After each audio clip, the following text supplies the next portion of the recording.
growth for single-family homes finishes 2021 at new record highs. Let's get right into the article by CoreLogic. So overall rent growth for single-family homes in the United States increased 12% in December of 2021. This is the fastest year-over-year increase in over 16 years. Now it says here that rent growth continued at a rapid pace for all price tiers in December.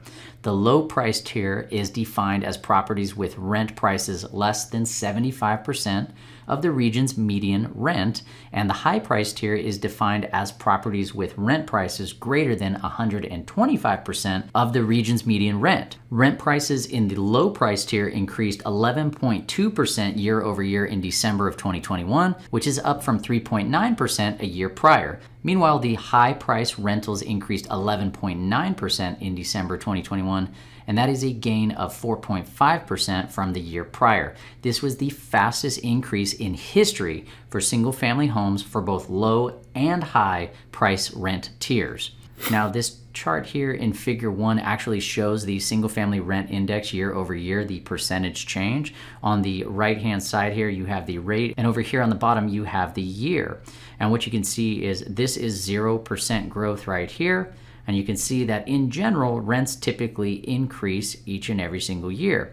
Now, right around 2006, 2007, leading into the great financial crisis, we did see rents roll over, and they actually decreased into what looks like 2009 before they started ticking back up a tad. So it's interesting to see, right? Because we know that rents typically are going to be more sticky than home prices, but they can go up and they can go down.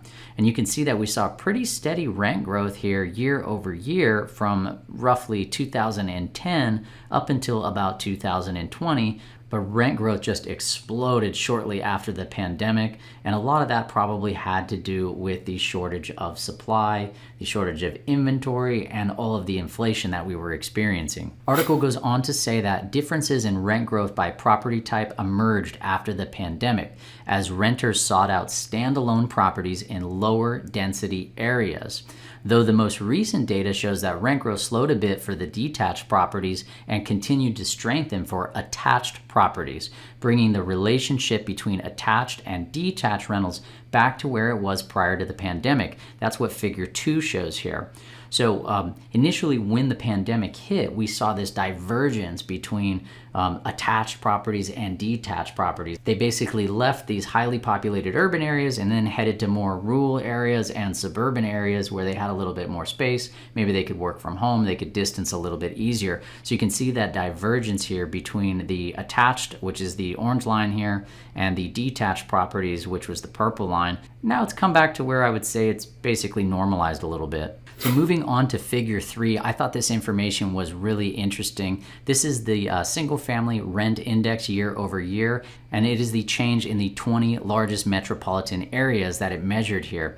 And top of the list is Miami, Florida. Take a look at the rent growth in just a year. It is coming in at rent growth of 36%. So that's a testament to some of the migration trends that we've been seeing if you've been following my channel. Lots of folks have actually moved to the Florida area. It looks like Miami is very popular. You can see that Orlando's on this list as well. Rent growth year over year was 18% in Orlando. That is a massive jump.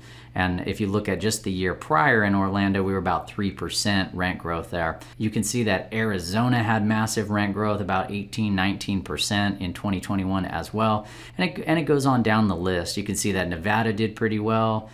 These are some of the top ones on this list. San Diego did pretty good, coming in at about 15% rent growth. I would say if you're in the Sacramento region, like myself, Sacramento probably did very similar to San Diego. The migration trends that we've actually been looking at have shown us that folks have been moving out of the Bay Area and they've been coming up to the Sacramento region, which is putting a lot of upward pressure on rent prices out here. I'll go ahead and link to this article in the show notes below so you can take a look at this for yourself. But you can see that overall rent growth was pretty astounding in 2021 just by looking at this chart here. Now, the last thing that it says here in this article is that single-family rent prices in 2021 increased more than 3 times on average than the rate in 2020.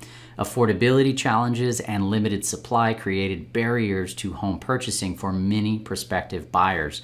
These factors have driven elevated demand for single-family rentals and put increased pressure on the markets as vacancy rates also hit historic lows. While slowing home price appreciation could help gradually balance the demand for the rental market, rent prices will likely remain strong throughout the year. So I thought this article was really interesting. I wanted to share it with you, but it is very interesting to see the amount of rent growth that we have seen over the last 12 months. Now, major supply constraints here. This is not what I would consider a balanced market. I do not think that rent can continue to grow at this rate. In fact, I think it would actually be a little bit scary if it did, because it is going to make things way less affordable and way more challenging for people to get involved in the market, whether you're buying your first home or your first investment property. If we're seeing these inflationary pressures with a lack of supply, it's going to make it a little bit tough. But anyways, that is going to do it for this video. I hope you found the information useful. Leave your comments below. Would love to hear from you. Thank you so much for watching. Take care.